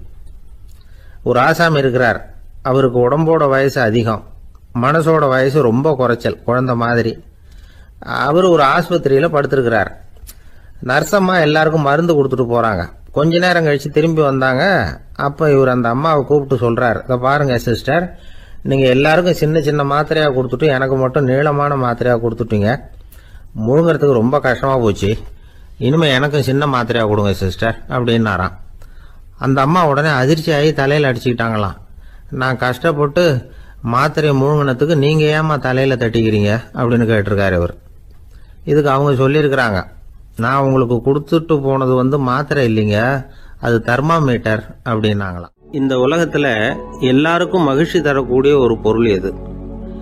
இது ஒரு முக்கியமான கேள்வி. இந்த கேள்விக்கு பொருத்தமான ஒரு பதிலை உங்களால் சொல்ல முடியுமா? அதாவது கொஞ்சம் யோசிச்சு பார்த்தா பணம்னு சொல்லலாமா? இப்போ கையில் காசு இல்லாதவங்ககிட்ட ஒரு 10 ரூபாயை கொடுத்தா அது அவனுக்கு சந்தோஷத்தை கொடுக்கும். ஏற்கனவே வருமான வரி பிரச்சனையில் சிக்கி இருக்கிறவர்கிட்ட இன்னும் கொஞ்சம் பணம் இருந்தாங்கன்னு சொல்லி கொடுத்தோம்னா அது அவருக்கு சங்கடத்தை தான் கொடுக்கும். அதனால் அந்த கேள்விக்கு பணம்ங்கிறது பொருத்தமான பதிலாக இருக்க முடியாது. கேள்வி என்னன்னா, இந்த உலகத்தில் எல்லாருக்கும் மகிழ்ச்சி தரக்கூடிய ஒரு பொருள் எது? சரி, இனிப்புன்னு சொல்லலாமா? ஏன்னா எல்லாருக்கும் இனிக்க தானே செய்யும். அதுலேயும் ஒரு சிக்கல் இருக்கு. சர்க்கரை வியாதிக்காரங்களுக்கு அது என்ன சந்தோஷத்தையா கொடுக்கும்? ஆக எல்லாருக்கும் வேறுபாடு எதுவும் இல்லாமல் மகிழ்ச்சியை கொடுக்கக்கூடியது வேற ஏதோ ஒன்று இருக்கு. அது என்னன்னு கண்டுபிடிக்கணும். அதுதான் இன்னைக்கு தகவல். இப்போ அதை கண்டுபிடிக்கணும்னா இந்த கதையை கேட்கணும். அது என்ன கதைன்னா, ஒரு ஊரில் ஒரு ராஜா இருந்தார். அவருக்கும் இதே சந்தேகம் வந்துட்டுது. அதாவது எல்லாருக்கும் இன்பம் தரக்கூடிய பொருள் எது அப்படின்னு. இதுக்கு பதில் தெரிஞ்சுக்கிறதுக்கு ஆசைப்பட்டார். சரி, அதுக்கு என்ன செய்யலாம்னு யோசனை பண்ணார். நாட்டு மக்களுக்கு பகிரங்கமாக ஒரு அறிவிப்பு கொடுத்தார். நம்ம நாட்டு மக்கள் இன்பம் தரக்கூடிய பொருள் எதுன்னு நினைக்கிறாங்களோ அதை கொண்டுகிட்டு அரண்மனையில் உள்ள கண்காட்சி மண்டபத்தில் வைக்கலாம். அப்படி அவங்க வைக்கிற பொருள்களில் எது எல்லாருக்கும் இன்பம் தரக்கூடியதாக இருக்குமோ அதை வச்சவருக்கு 1000 பொற்காசுகள் பரிசு அப்படின்னு அறிவிப்பு கொடுத்துட்டார். ஜனங்கள் இந்த அறிவிப்பை கேட்டாங்க. அதுக்கப்புறம் சும்மா இருப்பாங்களா? 1000 பொற்காசுன்னா சும்மாவா? அவங்க கையில் என்னென்ன கிடைச்சதோ அதையெல்லாம் கொண்டாந்து அரண்மனை காட்சி மண்டபத்தில் வச்சுட்டாங்க. அதுக்கப்புறமா ராஜா அங்கே வந்தார். ஒவ்வொன்றா பார்த்துக்கிட்டே வந்தார். முதல்ல ஒரு குயில் இருந்தது, இனிமையாக பாடக்கூடிய குயில். இந்த குயிலோட இன்னிசை எல்லாருக்கும் இன்பம் தரக்கூடியது தான். இருந்தாலும் காது கேட்காதவங்களுக்கு இந்த இசை எப்படி இன்பம் தர முடியும்? அதனால் இது சரியில்லைன்னு விட்டார். அடுத்தபடியாக போனார். அங்கே என்ன வச்சிருக்கிறாங்கன்னு பார்த்தா ஒரு அழகான மயில் அங்கே தோகை விரித்து ஆடிக்கிட்டு இருக்குது. இந்த மயிலோட ஆட்டம் மனசுக்கு இன்பம் தரக்கூடியது தான். இருந்தாலும் பார்வை இல்லாதவங்க இந்த ஆட்டத்தை பார்த்து ரசிக்க முடியுமா? முடியாது. அதனால் இதுவும் சரியில்லை அப்படின்னு சொல்லிவிட்டார். அதுக்கு அடுத்தபடியாக போனார். பல வகையான இனிப்பு பண்டங்களை வச்சுருந்தாங்க. பார்த்தார், வயசானவங்களுக்கும் நோயாளிகளுக்கும் இது இன்பம் தராது, துன்பம் தான் கொடுக்கும் அப்படின்னார். இப்படி ஒவ்வொன்றா பார்த்துக்கிட்டே போகிறார். அழகான மலர்கள், கனிகள், ஓவியங்கள் எதுவுமே பொருத்தமாக தெரியல. சகல பேருக்கும் இன்பம் தரக்கூடிய வகையில் எதுவும் இல்லை. கடைசியாக வந்தார். அங்கே ஒரு களிமண் பொம்மை இருந்தது. அது என்ன பொம்மை தெரியுமா? பசியால வாடி இருக்கிற ஒருத்தருக்கு ஒரு அம்மா இனிமையா பேசிக்கிட்டு சோறு போடுறது மாதிரி அந்த பொம்மையை செஞ்சிருந்தாங்க. அதுக்கு கீழே அன்பு அப்படின்னு எழுதியிருந்ததுதான். ராஜா பளிச்சுன்னு ஒரு முடிவுக்கு வந்தார். அந்த பொம்மையை செஞ்ச சிற்பியை வரவழைச்சார், பரிசு கொடுத்தார். அன்பு ஒன்று தான் எல்லாருக்கும் இன்பம் அளிக்கக்கூடிய பொருள். காது கேட்காதவங்களும் அதை கேட்க முடியும், பார்வை இல்லாதவங்களும் அதை பார்க்க முடியும், குழந்தைகளும் அதை உணர முடியும் அப்படின்னு அதுக்கு விளக்கம் கொடுத்தார் அந்த மன்னர். இந்த உலகத்தில் எல்லாருக்கும் மகிழ்ச்சி தரக்கூடிய ஒரு பொருள் அன்பு தான். அதை புரிஞ்சுக்கிட்டு தான் சில கணவன்மார்கள் மனைவி பேரில் ரொம்ப அன்பை காட்டிக்கிறது வழக்கம். ஒரு வீட்டு வாசப்படி பக்கமாக மழைக்கு வந்து ஒதுங்கினார் ஒருத்தர். மழை தூரிக்கிட்டு இருந்தது, இருட்டு நேரம். அந்த வீட்டில் இருந்தவர், இன்னைக்கு ராத்திரி வேணும்னா இங்கேயே தங்கிட்டு காலையில் போங்க அப்படின்னார். உடனே இவர் சொன்னார், ரொம்ப நன்றிங்க, ஒரு 10 நிமிஷத்தில் இதை வந்துவிடுறேன் அப்படின்னு சொல்லிவிட்டு எங்கேயோ ஓடினார். 10 நிமிஷம் கழித்து திரும்பி வந்தார். ஆமாம், எங்கே போயிட்டு வந்தீங்கன்னு கேட்டார் வீட்டில் இருந்தவர். நேராக எங்கள் வீட்டுக்கு போய் மனைவி கிட்ட இன்னைக்கு ராத்திரி இங்கேயே தங்கிக்கிறேன்னு சொல்லிவிட்டு வந்துட்டேன் அப்படின்னார் அவர். அன்புல இது ஒரு ரகம். உனக்காக நான் என்ன வேணும்னாலும் செய்யறதுக்கு தயாரா இருக்கிறேன் அப்படின்னாரு ஒருத்தர். சரி, வேற ஒன்னும் வேணாம், ஒரு 10 ரூபா பணம் இருந்தா கைமாத்தா கொடு, நாளைக்கு தந்துடுறேன் அப்படின்னாரு இன்னொருத்தர். அவ்வளவுதான், நான் அவசரமா ஒரு ஆளை பார்க்க வேண்டியிருக்கு, அப்புறமா வந்து உன்னை பாக்குறேன் அப்படின்னு சொல்லிவிட்டு அந்த ஆள் நழுவி போயிட்டார். இதுதான் இன்னைக்கு உலக நிலவரம். ஆனா ஒருத்தர் மேல உண்மையாவே அன்பு செலுத்துறது அப்படிங்கறது ரொம்ப பெரிய விஷயம். பக்தி செலுத்துறதுங்கிறது அதை விட பெரிய விஷயம். பக்தினா ஏதோ கோயிலுக்கு போய் சாமி கும்பிட்டு வர்றது இல்ல. பக்தியோட எல்லை எதுன்னு தெரிஞ்சுக்கிறதுக்கு உங்களுக்கு ஆசையா இருக்குதா அப்படின்னா ஒரு கதை உண்டு, அதுக்கு அதை கேளுங்க. அதாவது மயூர சர்மன் அப்படின்னு ஒருத்தர் இருந்தான். கிருஷ்ணர் மேல அவன் ரொம்ப பக்தியா இருந்தான். ஒரு நாள் கிருஷ்ணர் வந்து அவனை பார்த்துட்டு போலாம்னு நினைச்சு வந்தாரு. கிருஷ்ணரை பார்த்த உடனே அவனுக்கு ரொம்ப மகிழ்ச்சி இருக்காது அப்படின்னு. ஏன்னா வழக்கமா பக்தர்கள் தானே பகவான் கிட்ட ஏதாவது கேட்கறது வழக்கம். இங்க வந்து பகவான் வந்து பக்தனை பார்த்து கேட்க ஆரம்பிச்சுட்டாரு. இத பாருப்பா, உங்ககிட்ட நான் ஒண்ணு கேட்பேன், கொடுப்பியா அப்படின்னார். பக்தன் மாட்டேன் நான் சொல்லுவான், நீங்க என்ன கேட்டாலும் அதை கொடுக்கறதுக்கு நான் சித்தமா இருக்கிறேன் அப்படின்னா மயூர சர்மன். உன்னோட மகன் ஒருத்தன் இருக்கானே 5 வயசுல, அவன் தான் எனக்கு வேணும்னாரு. இவன் கொஞ்சம் கூட தயங்கல, சரி தந்தேன் அப்படின்னு சொல்லிவிட்டான். கிருஷ்ணர் பார்த்தார், அவன் உடம்பு பூராவும் எனக்கு தேவையில்லை, அவன் உடம்போட வலது பாகம் மட்டும் எனக்கு போதும்னாரு. அதுக்கும் சரி அப்படியே கொடுக்குறேன். இவன் அந்த சின்ன பையனை நிக்க வச்சு அவன் தலையில இருந்து ஒரு ரம்பத்தால அறுக்கணும், அப்பதானே அது 2 பாகமா ஆக்க முடியும் அப்படின்னாரு. சரி அப்படியே செய்யறேங்கிறான் அவன். அந்த ரம்பத்தை நீ ஒரு பக்கம் பிடிச்சுக்கணும், உன்னோட மனைவி ஒரு பக்கம் பிடிச்சுக்கணும், நீங்க 2 பேரும் அப்படி பிடிச்சுக்கிட்டு அதை அறுத்து அவனை 2 துண்டாக்கணும் அப்படிங்கிறாரு. அதுக்கும் சரிங்கிறான். அப்படி செய்யறப்போ நீயும் அழப்படாது, உன்னுடைய மனைவியும் அழப்படாது அப்படின்னு அடுத்த கண்டிஷன். அதுக்கும் சரிங்கிறான். அடுத்த அப்படி ஒரு கண்டிஷன் போடுறாரு, அதாவது உன்னுடைய மகனும் அழப்படாது அப்படிங்கிறாரு. அதுக்கும் சரின்னு ஒத்துக்கிட்டான். இவ்வளவு நிபந்தனைகள் பேர்ல தான் உன் மகனோட வலது பாகத்தை நான் ஏத்துக்குவேன், இல்லைன்னா ஏத்துக்க மாட்டேன் அப்படின்னு சொல்லிவிட்டாரு அவர். உங்களோட அத்தனை நிபந்தனைகளுக்கும் கட்டுப்பட்டு நாங்க நடக்கிறோம் அப்படின்னு சொல்லிவிட்டான் மயூர சர்மன். உடனே மகனை கூப்பிட்டான். அவன் வந்து நின்னான், அவனை குளிப்பாட்டினான், புது ஆடைகள் போட்டு விட்டான். அதுக்கப்புறம் ஒரு ரம்பத்தை எடுத்து அறுக்க ஆரம்பிச்சான். ஒரு பக்கம் அவன், இன்னொரு பக்கம் அவனுடைய மனைவி, நடுவுல அந்த பையன். அவங்க 2 பேர் கண்ணிலேயும் கண்ணீர் கொஞ்சம் கூட வரவே இல்லை. ஆனா அந்த சின்ன பையனோட இடது கண்ணில இருந்து மட்டும் கண்ணீர் வழிய ஆரம்பிச்சுட்டுது. இத கிருஷ்ணர் பார்த்துட்டார். என்னோட நிபந்தனைப்படி நீங்க நடந்துக்கல, அதனால உங்க பையனோட வலது பாகம் எனக்கு வேணாம்னு விட்டார். நாங்க 2 பேரும் அழலையே அப்படின்னா மயூர சர்மன். நீங்க அழல சரி, ஆனா உங்க பையனோட இடது கண்ணு மட்டும் அழுதுது அப்படின்னார். உடனே அந்த சின்ன பையன் என்ன சொன்னான் தெரியுமா? ஐயா, என் உடம்போட வலது பாகத்தை மட்டும் தானே பகவான் வந்து கேட்டாரு, வலது பாகம் பண்ணின புண்ணியத்தை இடது பாகம் பண்ணலையே அப்படின்னு நினைச்சுதான் இடது கண் அழுதுகிட்டு இருக்குது அப்படின்னா. உடனே கிருஷ்ணர் கண்ணுல தண்ணி வர ஆரம்பிச்சுட்டுதான். அந்த பையனை கட்டி பிடிச்சுக்கிட்டார். அவன் பழைய மாதிரி முழுசா ஆயிட்டான். இதுதான் பக்தியின் எல்லை அப்படின்னு விளக்கம் கொடுத்தார் ஒரு ஆன்மீக பேச்சாளர். பக்தியோட எல்லையை புரிஞ்சுக்கிறதுக்காக இந்த கதை. நீங்க உடனே பகவான் வந்து இப்படி எல்லாம் வந்து நின்றுகிட்டு பையனை வெட்டி விடு அப்படின்னு எல்லாம் கேட்பாரா அப்படின்னு எல்லாம் கற்பனை பண்ணக்கூடாது. ஆன்மீக விஷயங்களை வந்து ஆன்மீக நோக்கத்துல புரிஞ்சுக்கணும், அதுதான் முக்கியம். பக்தியோட எல்லைக்கே நம்மால போக முடியலன்னாலும் ஒரு ஓரத்துக்காவது போய் சேர முடியுதா அப்படின்னு முயற்சி பண்ணி பார்க்கலாம். அதுக்காக தான் இவ்வளவு. இப்போ நம்ம ஆளுங்களோட பக்தி எந்த அளவுக்கு இருக்குங்கிறத புரிஞ்சுக்கிறதுக்கு வேணும்னா ஒரு உதாரணம் சொல்லலாம். ஒருத்தர் கடவுள்கிட்ட வேண்டிக்கிட்டாராம், நான் செய்யற வியாபாரத்துல இன்னைக்கு 1000 ரூபாய் லாபம் கிடைச்சதுன்னா அதுல 500 ரூபாய உன் கோயிலுக்கு வந்து உண்டியல்ல போட்டு விடுறேன் அப்படின்னு வேண்டிக்கிட்டார். சொல்லிவிட்டு வியாபாரம் பண்ணார். 1000 ரூபா கிடைக்கல, 500 ரூபா தான் லாபம் கிடைச்சது. அவர் அதுக்கப்புறம் அந்த கோயிலுக்கு போகல. ஏங்க, கிடைச்ச 500ல பாதிய உண்டியல்ல போட்டு விடுறது தானே நியாயம் அப்படின்னு கேட்டாங்க. அதுக்கு அவரு முறைச்சு பாக்குறாரு. அப்புறம் சொல்றாரு, விவரம் தெரியாம பேசாதீங்க, கடவுள் ஏற்கனவே அவரு பங்கு 500 ரூபாயை எடுத்துக்கிட்டு மீதி 500 ரூபாயை தான் எனக்கு கிடைக்கிறது மாதிரி பண்ணிருக்கிறார். அதனால இது எனக்கு சேர வேண்டிய பங்கு அப்படின்னு சொல்லிவிட்டார். இவரோட பக்தியின் எல்லை எந்த அளவுல இருக்குது பாத்தீங்களா? ஒரு பெரிய இடத்து பொண்ணு, நிறைய படிச்சிருக்கிறா, பட்டங்கள் எல்லாம் வாங்கியிருக்கிறா, வேலைக்கு எதுக்கும் போகல, அதுக்கு அவசியமும் இல்லை, வசதியான குடும்பம். அந்த பொண்ணுக்கு பொழுதுபோக்கு என்ன தெரியுமா? பத்திரிகை படிக்கிறது, தொலைக்காட்சி பார்க்கறது, வானொலி கேட்கறது, இதுதான் பொழுதுபோக்கு. முக்கியமா அதுல வர்ற விளம்பரங்களை கவனிக்கிறது. சந்தைக்கு ஏதாவது புதுசா பொருள் வந்திருந்தா உடனே காரை எடுத்துட்டு போக வேண்டியது, அதை வாங்கிட்டு வந்துட வேண்டியது. ஒரு நாள் அது மாதிரி ஒரு விளம்பரம் கண்ணில் பட்டது. புதுமையான சமையல் செய்யக்கூடிய சாதனம் ஒன்று வந்திருக்கிறதாக செய்தி. உடனே அதை வாங்கணும்னு ஆசை. வழக்கம் போல அன்னைக்கு சாயந்தரமே காரை எடுத்துட்டு புறப்பட்டா. பார்த்தா விலை அதிகம்தான், இருந்தாலும் அதை பத்தி எல்லாம் கவலைப்படல. அதிக விலை கொடுத்து அந்த சமையல் இயந்திரத்தை வாங்கிட்டு வந்துட்டா. ஒரு பெரிய அழகான அட்டைப்பெட்டிக்குள்ள அது இருந்தது. துண்டு துண்டு பாகங்களா அதுக்குள்ள அடுக்கி வைக்கப்பட்டிருந்தது. அதை ஒன்னோட ஒண்ணு சேர்த்து முழு இயந்திரமா ஆக்கிய வேண்டியது நம்ம வேலை.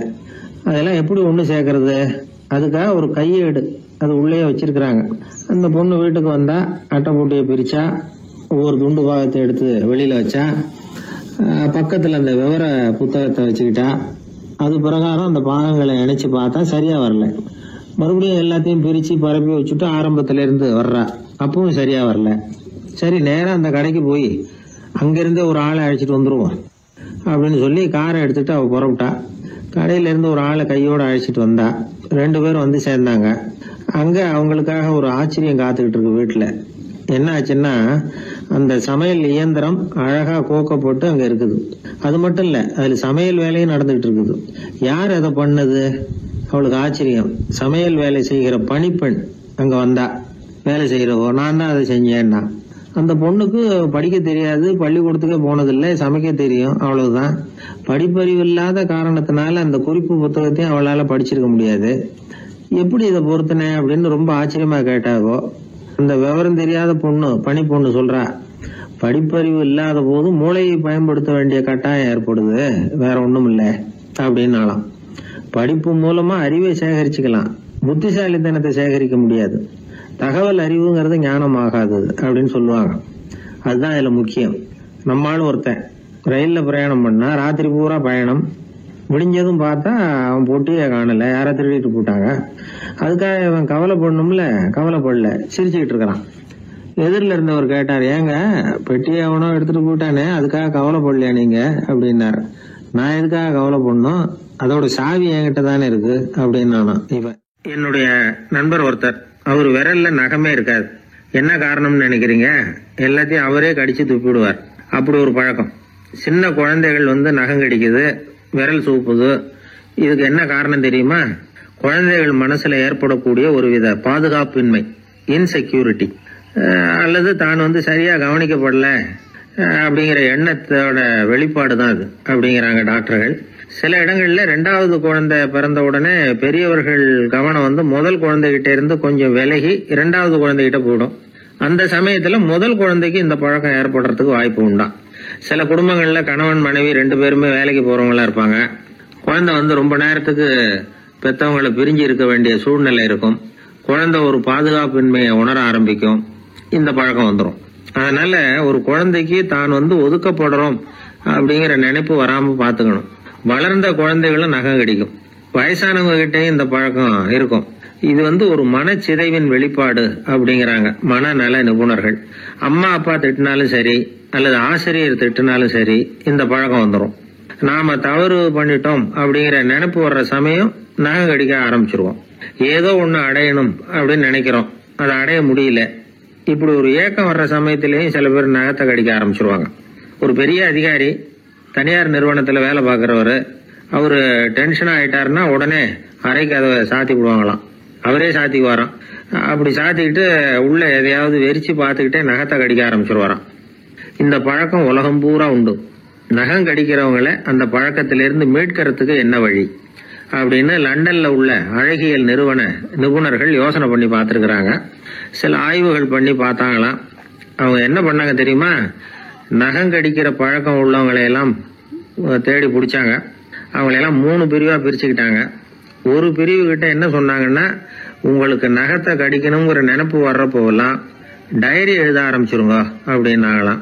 இன்னொரு பிரிவு கிட்ட உங்களுக்கு அந்த நினைப்பு வர்றப்போலாம் உங்க நகத்துக்கு வண்ணம் பூச ஆரம்பிச்சிருங்க, அழகுபடுத்த ஆரம்பிச்சிருங்க, நெயில் பாலிஷ் போடுறாங்களே அது மாதிரி, அப்படி ஒரு யோசனை சொல்லியிருக்காங்க. 3வது குழுவினர்கிட்ட உங்களுக்கு நகத்தை கடிக்கணுங்கிற எண்ணம் வர்றப்போலாம் விரல்களை இறுக்கமா மூடி வச்சுக்கிட்டு வேற விஷயங்கள்ல கவனம் செலுத்துங்க அப்படின்னு சொன்னாங்களாம். இப்படி 3 வித முயற்சி பண்ணி பார்த்ததுல கடைசியா அவங்க என்ன கண்டுபிடிச்சாங்க தெரியுமா? 3வது குழு செஞ்சதுல நல்ல பலன் கிடைச்சதாம்.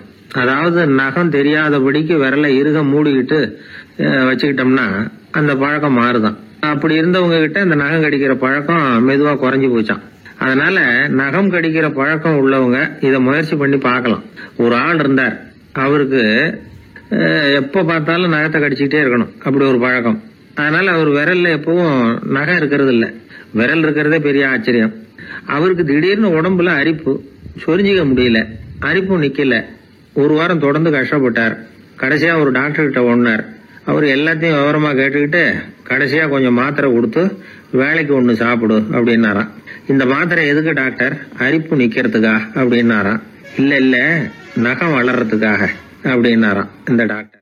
இயேசுநாதர்கிட்ட ஒருத்தர் கேட்டாராம், இயேசுவே என்னை எவ்வளவு நேசிக்கிறீர்கள் அப்படின்னு. அவர் தன்னுடைய 2 கைகளையும் அகல விரித்து இவ்வளவு என்று சொல்லி சிலுவையில் உயிர் நீத்தார் அப்படின்னு சொல்லுவாங்க. அதாவது அந்த நேசிப்புக்கு எல்லை கிடையாது, அதே போல மன்னிப்புக்கும் எல்லை கிடையாது. இது இயேசுநாதர் சொல்லி கொடுத்த ஒரு பாடம். இயேசுனுடைய சீடர்கள்ல ஒருத்தன் பீட்டர், அவன் ஒரு நாள் இயேசுநாதர்கிட்ட கேட்டிருக்கான், இயேசுவே நான் என்னுடைய தம்பி கிட்ட அடிக்கடி சண்டை போட்டுக்கிட்டு இருக்கிறேன், என்னுடைய சகோதரன் கூட, அவனை நான் எத்தனை தடவை மன்னிக்கிறது? ஏற்கனவே 7 தடவை அவனை மன்னிச்சுட்டேன் அப்படின்னு சொல்லியிருக்கிறான். அப்போ இயேசு சொன்னாராம், மன்னிக்கிறதுக்கு எத்தனை தடவைங்கிற கணக்கெல்லாம் கிடையாது. எத்தனை தடவை உன்னுடைய சகோதரன் உன்னை கோபப்படுத்துகிறானோ அத்தனை தடவை நீ மன்னிக்கிறதுக்கும் தயாரா இருக்கணும், அதுதான் அப்படின்னு சொன்னாராம். அப்போ இவனுக்கு ஒன்றும் புரியல, இது என்ன அவன் தப்பு பண்ணிக்கிட்டே இருப்பான், நாம மன்னிச்சுக்கிட்டே இருக்கிறதா அப்படிங்கிறது மாதிரி குழப்பமா இருந்திருக்கிறான். அப்போ இயேசுநாதர் தன்னுடைய சீடன் பீட்டர் கிட்ட ஒரு கதை சொன்னாராம். அந்த கதை இன்றைக்கு நாம எல்லாரும் சிந்தித்து பார்க்க வேண்டிய ஒரு கதை. அதாவது மன்னிப்பை விரும்புகிறவர்கள் மன்னிக்கவும் தயாராக இருக்க வேண்டும் அப்படிங்கிறது தான் அந்த கதையினுடைய தத்துவம். அந்த இயேசுநாதர் சொன்ன கதை என்னன்னா, ஒரு மன்னர் இருந்தார். அவர் ஒரு நாள் அரண்மனையில் உட்காந்து கணக்கு வழக்குகள்லாம் பார்த்துக்கிட்டு இருந்தார். நம்ம அரண்மனையிலிருந்து யார் யார் அரசாங்க கடன் வாங்கியிருக்கிறாங்க, யார் யார் திருப்பி செலுத்தி இருக்கிறாங்க அப்படிங்கிற விவரத்தையெல்லாம் பார்த்துக்கிட்டு இருந்தார். அப்போதான் புரிஞ்சுது, அந்த அரண்மனையில் வேலை செய்கிற ஒருத்தனே அரசாங்க கடன் வாங்கியிருக்கிறான்.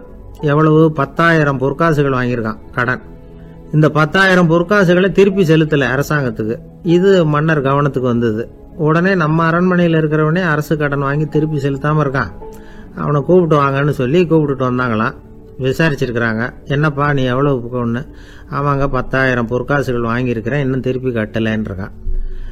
உடனே அவர் மன்னர் சொல்லியிருக்கிறாரு, நம்ம சட்டத்திட்டப்படி நீ உடனே பணத்தை திருப்பி கட்டிடு. அப்படி உன்னால கட்ட முடியலன்னா உன்னுடைய வீடு வாசல் சொத்து சுகம் எல்லாத்தையும் விற்று அந்த பணத்தை அரசு கருவூலத்தில் சேர்த்துக்கிறதுக்கு நானே ஏற்பாடு பண்ணிடுறேன் அப்படின்னு அந்த மன்னர் சொன்னாராம். இவன் அப்படியே அதிர்ச்சி ஆயிட்டான், அப்படியே பொத்துன்னு காலில் விழுந்தானா. மன்னா என்னை மன்னிச்சுங்க, என்னால் முடியல, எனக்கு மன்னிப்பு கொடுங்க அப்படின்னு இருக்கான்.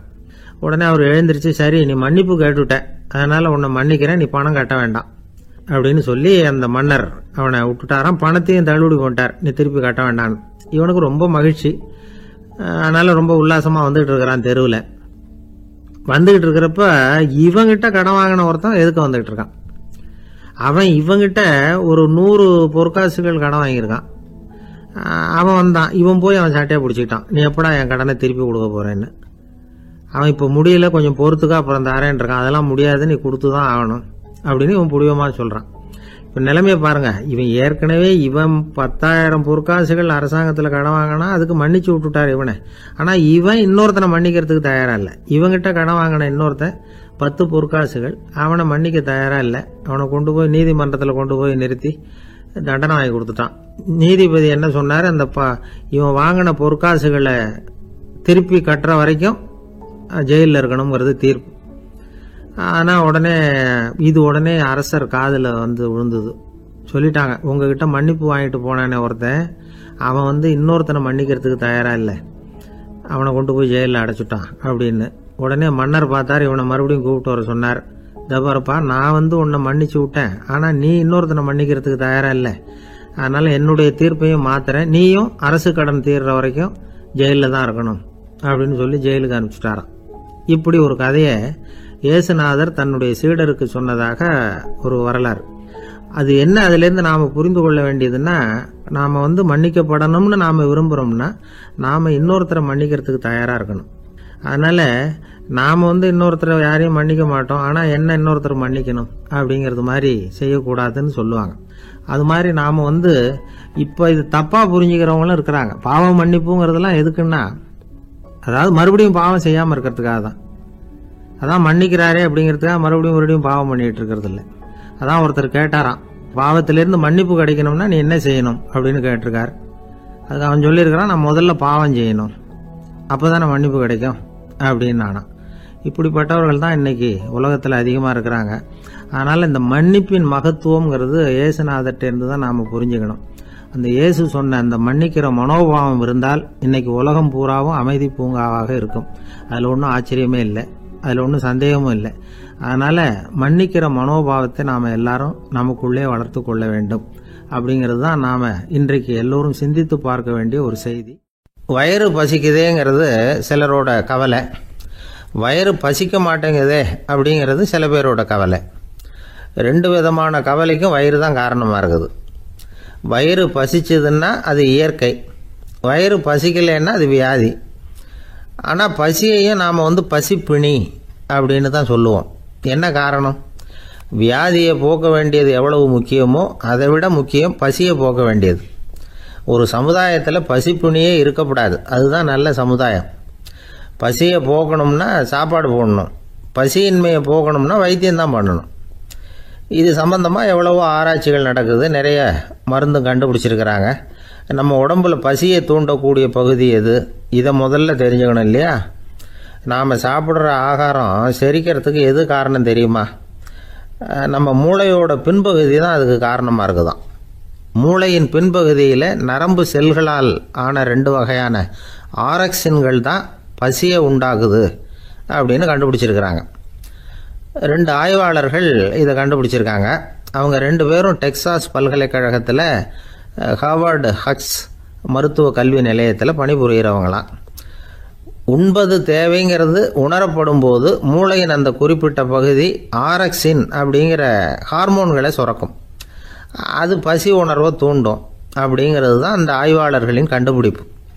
இந்த ஆரக்சின் வேறு சில உயிரினங்கள்லேயும் உண்டு. இப்போ எலிகளில் கூட இது இருக்குது. அதனால் எலிகளை வச்சு இது சம்பந்தமாக ஆராய்ச்சி பண்ணாங்க. எலிகள் உடம்புல ஆரக்சினை செலுத்தி பார்த்தாங்க. உடனே என்னாச்சு தெரியுமா? அந்த எலியெல்லாம் பசியால் துடிக்க ஆரம்பிச்சுட்டுது. எதையாவது தின்னு பசியை தீர்த்தா போதுங்கிற அளவுக்கு அந்த எலிகள்லாம் அல்லாட ஆரம்பிச்சுட்டுது. இயல்பாக சாதாரணமாக அந்த எலிகள் எவ்வளவு சாப்பிடுமோ அது மாதிரி 8 முதல் 10 மடங்கு அதிகமான ஆகாரத்தை 1 மணி நேரத்துக்குள்ளே சாப்பிட்டு தீர்த்துட்டு தான். சில எலிகளின் மூளையில் இந்த ஆரக்சின் அளவை கட்டுப்படுத்தி பார்த்துருக்குறாங்க. உடனே என்னாச்சு தெரியுமா? அதெல்லாம் சாப்பாட்டை கண்டா முகத்தை திருப்பிட்டு போக ஆரம்பிச்சுட்டு தான். அந்த எலிகளுக்கு பசி எடுக்கலையாம். இந்த ஆராய்ச்சியின் அடிப்படையில் பசியை எடுக்காமல் இருக்கிற மனிதர்களுக்கும் பசியை தூண்ட முடியும் அப்படின்னு சொல்லி ஆராய்ச்சியாளர்கள் தெரிவிச்சிருக்கிறாங்க. ஆக ஆரக்சின் தான் பசிக்கு காரணம்ங்கிறது தெரிஞ்சு போச்சு. சரி, இந்த ஆரக்சின் அப்படின்னா என்ன? அது ஒரு கிரேக்க சொல், அதுக்கு பசின்னு அர்த்தம். நம்ம ஆளுங்களுக்கெல்லாம் பசியை தூண்டுறதுக்கு மருந்து தேவையில்லை, பசியை குறைக்கிறதுக்கு தான் மருந்து தேவை. ஒரு அம்மா டாக்டரை தேடி வந்தாங்களாம். டாக்டர், எங்கள் வீட்டுக்காரருக்கு திடீர்னு அகோர பசி, நிறைய சமைச்சு போடுறேன், அவ்வளவையும் சாப்பிட்டுட்டு கீழே கிடக்கிற குப்பை கூலங்களையும் எடுத்து சாப்பிட ஆரம்பிச்சுட்றார், இது என்னன்னு கவனித்து பாருங்க அப்படின்னாங்களாம். எவ்வளவு நாளாக அப்படி இருக்குதுன்னு கேட்டிருக்காரு டாக்டர். ஒரு வாரமாக அப்படி இருக்குதுன்னாங்களாம். இவ்வளவு நாளாக ஏன் சும்மா இருந்தீங்க, ஆரம்பத்திலே இங்கே அழைச்சிட்டு வர வேண்டியது தானே அப்படின்னாரான் டாக்டர்.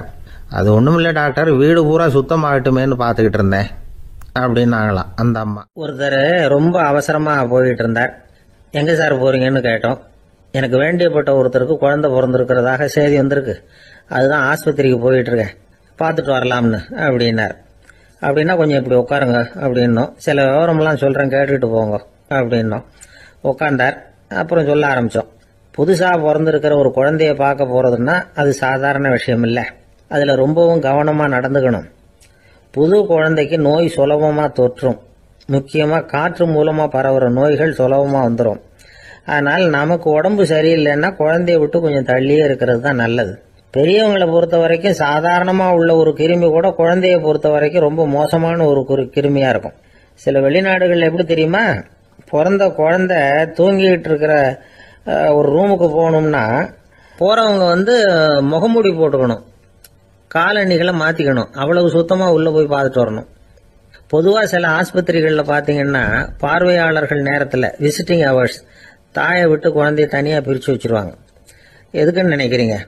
அந்த நேரம் பல பேர் வருவாங்க போவாங்க, அவங்க கை கால் சுத்தமாக இருக்காது. சுத்தம் இல்லாத கைகள் மூலமாக கிருமிகள் பரவும். சுத்தம் இல்லாத கைன்னா மண்ணு தூசி படிஞ்சிருக்கிற கை மட்டும் தான் அர்த்தம் இல்லை. சாலையில் கையை வீசிக்கிட்டு நடந்து வர்றீங்க, குழந்தைய பொறுத்த வரைக்கும் அது கூட சுத்தம் இல்லாத கை தான். தாயை தவிர மற்றவங்க குழந்தைய தூக்காமல் பார்த்துக்கிறது நல்லது. தாய் கூட அளவோட கொஞ்சிறதோட நிறுத்திக்கணும். புதுசாக ஒரு குழந்தைய பெற்றிருக்கிற பொண்ணுகிட்ட மற்ற தாய்மார்கள் ஏதாவது சொல்லிக்கிட்டே இருப்பாங்க. குழந்தைய அப்படி வளர்க்கணும் இப்படி வளர்க்கணும் அப்படின்னு ஏதாவது அட்வைஸ் பண்ணிக்கிட்டே இருப்பாங்க. இப்படி ஓவராக அறிவுரை பண்ணுறது அந்த பொண்ணை குழப்பி விட்டுரும். அதனால் அப்படிலாம் பண்ணக்கூடாது. அந்த பெண்ணே ஏதாவது கேட்டால் கூட டாக்டர் சொல்ல வேண்டிய விவரங்களை எல்லாம் நாமே சொல்லிக்கிட்டு இருக்கக்கூடாது. புதுசாக பிறந்திருக்கிற குழந்தைய மட்டும்தான் இப்படி பார்க்கணும்னு இல்லை. ஒரு நோயாளி குழந்தைய பார்க்க போகிறதுனா கூட ரொம்ப எச்சரிக்கையாக தான் நடந்துக்கணும். ஒரு தின்பண்டமோ விளையாட்டு சாமானோ அந்த குழந்தைக்கு நாம் வாங்கிட்டு போகிறதா வச்சுக்குவோம். அதை நேராக கொண்டுகிட்டு போய் அந்த குழந்தைகிட்டே கொடுக்கக்கூடாது. அதோட அப்பா அம்மா கிட்ட ரகசியமாக கொடுக்கலாம். அவங்க முடிவு பண்ணட்டும் குழந்தைகிட்ட அதை கொடுக்கலாமா வேண்டாமாங்கிறத. அவங்களுக்கு தான் தெரியும் அதோட மனசும் உடம்பும். உங்கள் அக்கறையை காட்டுறதா நினச்சிக்கிட்டு குழந்தை வாயில் எதையும் கொண்டுட்டு போய் போடாதீங்க. போகிறப்போ உங்கள் வீட்டு குழந்தையும் அழைச்சிட்டு போகாதீங்க.